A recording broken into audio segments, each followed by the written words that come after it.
ఆదివారం మన దారికొండ ప్రాంత వాసులందరికీ కూడా సుదీర్ఘ ప్రాంతం నుండి వచ్చేసినటువంటి ప్రతి స్త్రీకి ప్రతి పురుషుడికి అలాగే ఆదివాసీ ట్రస్ట్ మీటింగ్కి వచ్చినటువంటి ప్రతి సభ్యుడికి కూడా అలాగే నా తరఫున డయస్ మీద మన పెద్దల తరఫున అలాగే మన ఆదివాసీ స్వచ్ఛంద సేవా సంస్థ తరఫున మన అందరికీ కూడా ఇక్కడ వచ్చినటువంటి ప్రతి సభ్యుడి కూడా ఇంత చక్కటి వేదికని ఇచ్చి మీరందరూ కూడా పెద్దలు చెప్పినటువంటి ప్రతి విషయాన్ని విన్నందుకు మీ అందరికీ చేతులు జోడించి శిరసు మంచి పాదయోధన తెలియజేస్తున్నాం మీ అందరికీ కూడా. ఎందుకంటే ఈ వేదిక మన ఆదివాసుల ఒక వేదిక, చాలా బలమైన వేదిక, సాంప్రదాయానికి సంస్కృతికి నిలువెత్తుమైనటువంటి వేదిక. ఈ వేదికకి మనం వచ్చినటువంటి ప్రతి సభ్యుడికి కూడా పేరు పేరు నా ధన్యవాదాలు తెలియజేస్తూ ఈ ఒక సంస్థ ఏ మాదిరిగా ముందుకు పోతుందనేది దాదాపు 2.5 సంవత్సరాల నుండి మనం చూస్తున్న పరిస్థితుల్లో చూస్తున్నాం. మనం అందరికీ కూడా రాష్ట్రంతో పాటు రాష్ట్రంతో పాటు తెలంగాణ రాష్ట్రంలో కూడా ఎలక్షన్ రాబోయే రోజు ఏర్పాటు చేసే పరిస్థితి చూస్తున్నాం. ఎందుకంటే ఉస్మానియా యూనివర్సిటీ ప్రొఫెసర్స్ ఎవరైతే ఉన్నారో వాళ్ళందరికీ కూడా ఈ ఒక వీడియోస్ వింటూ చాలా ఈ వీడియోస్ ని చూస్తూ ఈ యొక్క వాడు ఏంటి అనేది చూస్తూ పూర్తిగా పరిశీలించి ఆదివాసీ ట్రస్ట్ ఒక చేసేటువంటి గొప్ప విషయాన్ని కూడా ఉస్మానియా యూనివర్సిటీ ప్రొఫెసర్స్ అంతా కూడా అక్కడ రావాలి సార్. వచ్చిన తర్వాత మా తెలంగాణలో కూడా ఆదివాసీ ట్రస్ట్ ఏర్పాటు చేసి ఇక్కడ ఉన్నటువంటి ఆదివాసీ బిడ్డల్ని కూడా అందరినీ కూడా మంచి రీతిలో ఒక ఉన్నత స్థాయిలో తీసుకుపోయే ప్రతి సమస్యని కూడా ముందుకు పోయే పరిస్థితి చేద్దామని వాళ్ళు చర్చించడం జరిగింది.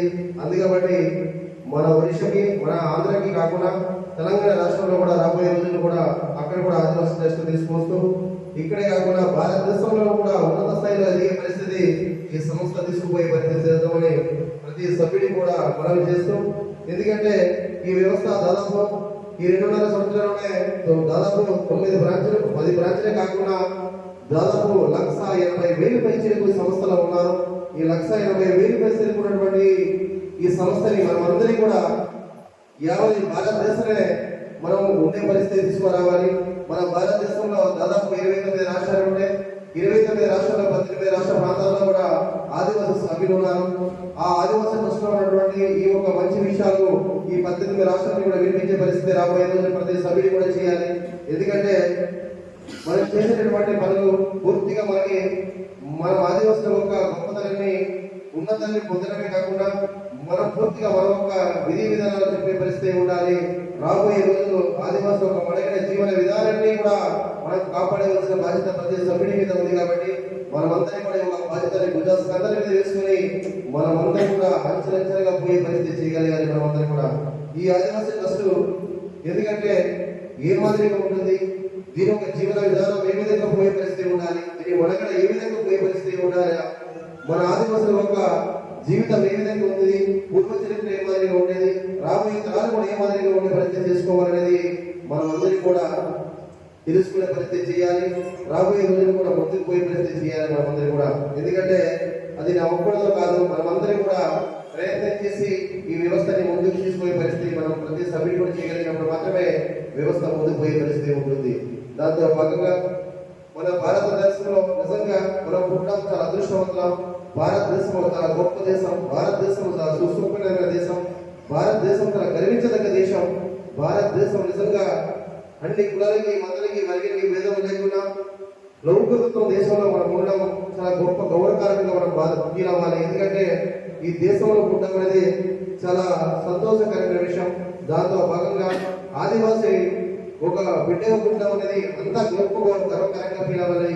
దాంతో పాటు మన అల్లూరు జిల్లాలో పుట్టడం అనేది చాలా గొప్పగా ఫీల్ అవ్వాలి. ఎందుకంటే ఇక్కడ పుట్టడం అనేది చాలా సంతోషం మనమంతా కూడా. ఎందుకంటే ఒక్కసారి మీరు వెనుకపోయి చూస్తే నిజంగా రైన్ సీజన్ వర్షాకాలంలో చూసినట్లయితే మనమంతా కూడా నిజంగా భారీ తుఫాను పడుతున్నప్పుడు 6 రోజులు 10 రోజులు కూడా కంటిన్యూస్ వర్షం పడుతున్నప్పుడు కూడా ఎవరు కూడా ఆదివాసుల బిడ్డ ఎవరు భయపడదు. ఎందుకంటే ఏదైతే వర్షం ఉందో కొండలు పడినప్పుడు మనం కొండలు పడే ప్రాంతాన్ని పూర్తిగా అది కిందకు పోయే పరిస్థితి చూస్తున్నాం. అదే మైదాన ప్రాంతాలకు పోతే నిజంగా అదే వర్షం 10 రోజులు పడినట్లయితే ఆ వర్షం పూర్తిగా మైదాన ప్రాంతం కాబట్టి పూర్తిగా ఆవడం అనేది ఎక్కడ పోయే పరిస్థితి, పూర్తిగా మునిగిపోయే పరిస్థితి, మన ఇంటిగా మునిగిపోయే పరిస్థితి, వాళ్ళ పెట్టుకుపోయే పరిస్థితి. కానీ మనకి ఎంత వర్షం పడ్డా ఏం పడ్డా కూడా ఎక్కడ కొండ చర్యల్లోనే పూర్తిగా పోయే పరిస్థితి. అందుకబట్టి చాలా అదృష్టవంతులు మనంతా కూడా.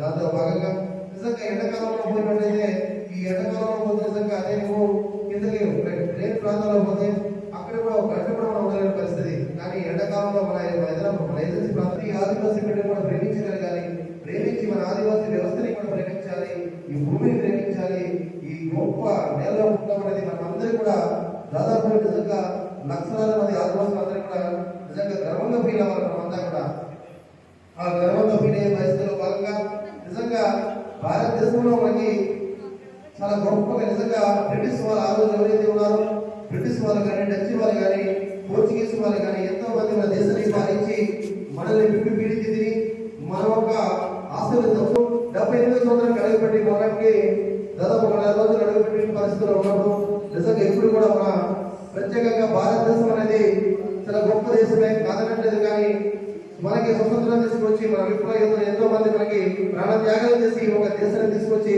నిజంగా ప్రత్యేకమైనటువంటి రూపకల్పన చేసి మనమే పాలించుకున్నామని మన ప్రత్యేకమైనటువంటి ఇండియన్ డెమోక్రసీ భారత రాజ్యాంగం కానీ, ఇండియన్ కాన్స్టిట్యూషన్ ఏదైతే ఉందో ఇండియన్ కాన్స్టిట్యూషన్ భారత రాజ్యాంగం కానీ, ఇండియన్ డెమోక్రసీ ఏదైతే భారత ప్రజాస్వామ్యం కానీ రెండు కూడా ప్రత్యేకంగా తెచ్చి ఈ యొక్క దేశాన్ని స్వేచ్ఛాస్వతంత్ర దేశంగా మనం భావిస్తూ పూర్తిగా మనమే పరిపాలించుకోవాలి, మనమే కాపాడుకోవాలనే ఈ గొప్ప మనసు కలిగి విప్లవ యోధుల పోరాటం చేసి ఈ యొక్క దేశాన్ని తీసుకొచ్చి ప్రత్యేకమైన రాజ్యాంగం కల్పించి ఈ రాజ్యాంగాన్ని పూర్తిగా ప్రపంచంలోనే గొప్ప రాజ్యాంగం. ఎందుకంటే ప్రపంచంలో దేశంలో అతిపెద్ద రాజ్యాంగం అనేది మనదే. ఈ రాజ్యాంగం నిజంగా లిఖించి ఈ రాజ్యాంగాన్ని సంపూర్ణంగా పరిపాలించాలని ఆ రోజు నిజంగా రాజ్యాంగం రాసి గొప్పగా తీసుకువచ్చినా కూడా ఎక్కడ కూడా నిజంగా చూస్తున్నాం మనము మీటింగ్స్ లో కానీ ఎక్కడైనా కూడా ప్రపంచ ఆదివాసీ దినోత్సవం కానీ లేకపోతే మనకి ఆగస్టు 15 కానీ జనవరి 26 కానీ అన్ని కులాలు కూడా అభివృద్ధి చెందుతుందంటే మన ఆదివాసులు మాత్రం ఎక్కడ అభివృద్ధి చెందే పరిస్థితులు లేదు. మనం ఎక్కడ అట్టడంలోనే ఉన్నాం మనందరూ కూడా. ఎందుకంటే నేను చెప్తున్నాను, మన గ్రామాల్లో ఇప్పుడు మీ గ్రామాల్లో చూసుకోండి, ప్రతి గ్రామంలో కూడా మీరు చూస్తున్న పరిస్థితి వచ్చినప్పుడు నిజంగా ఎక్కడ అభివృద్ధి చెందుతుందో మీరు ప్రశ్నించుకోండి. మన గ్రామంలో 20 గంటలు 30 గంటలు ఉన్నప్పుడు ఆ 20 గంటలు 30 గంటలు ఉన్నప్పుడు ఒక గ్రామంలో చూస్తే 100 మంది జనాభా ఉన్నట్లయితే ఆ 100 మంది జనాభాలో నిజంగా అక్షరాస్యులు ఎంతమంది ఉన్నారంటే కనీసం ఓ 10 మంది 15 మంది ఉండే పరిస్థితి. అది కూడా ఈ జనరేషన్ పీపుల్స్ మాత్రమే ఉండే పరిస్థితి. నిజంగా 80 మంది చదువుకోలేనటువంటి వ్యక్తులే. అలాంటి ఎక్కడ చెప్పడం ఒకసారి ఆలోచించండి.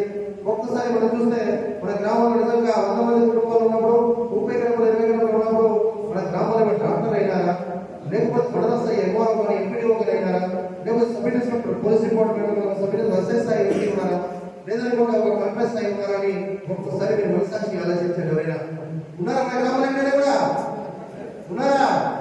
ఎక్కడ సార్ అభివృద్ధి చెందింది మనది? అభివృద్ధి చెందిందా? కానీ ఈ యొక్క వ్యవస్థ తీసుకొచ్చి ఈ అభివృద్ధిని ఏదైతే అభివృద్ధి కానీ సంక్షేమం కానీ సామాజికంగా కానీ ఆర్థికంగా కానీ ఎదగాలని ఈ వ్యవస్థ తీసుకొచ్చి దీనిలో కూడా మీరు పూర్తిగా అందించే పరిస్థితి దిగిమని నేను చెప్పినప్పుడు ఏ వ్యక్తి కూడా నిజంగా ఏదో గొప్పగా అభివృద్ధి చెందింది ఇదొక డెవలప్ అయ్యమనే మన అహంకార స్వభావం కలిగి ఉంది ఏ వ్యక్తి కూడా ఇక్కడ ముందుకు వచ్చే పరిస్థితి చేయట్లేదు. అందరూ కూడా దయచేసి ఆదివాసీ సోదరి వాళ్ళగా మీకంతా కూడా ఈ వ్యవస్థ తీసుకొచ్చిన కూడా పూర్తిగా మన గ్రామాల అభివృద్ధి చెందాలి, మనమంతా కూడా ముందుకు పోయే పరిస్థితి కావాలి. ఏదైతే ఆదివాసీ బిడ్డ అనేది నిజంగా మీరు చూస్తున్న పరిస్థితులు చూస్తే వారి జిల్లా ప్రాంతాలు చూస్తే నిరక్షరాస్యత అనేది ఎక్కువగా ఉంది. ఆ నిరక్షరాస్యతని రూపకల్పన చేయకూడదు అంటే నిరక్షరాస్యతని అక్షరాస్యత వైపు తీసుకురావాలని పూర్తిగా గ్రామంలో కూడా నైట్ స్కూల్స్ తీసుకువచ్చాను. నైట్ స్కూల్స్ తీసుకొచ్చి నైట్ స్కూల్స్ ని పూర్తిగా మన ఎవరైతే తల్లులు కానీ మన చదువుకున్న పిల్లలు కానీ ఉంటే ఎవరైనా కూడా చదువుకునే పరిస్థితి తీసుకొచ్చాను.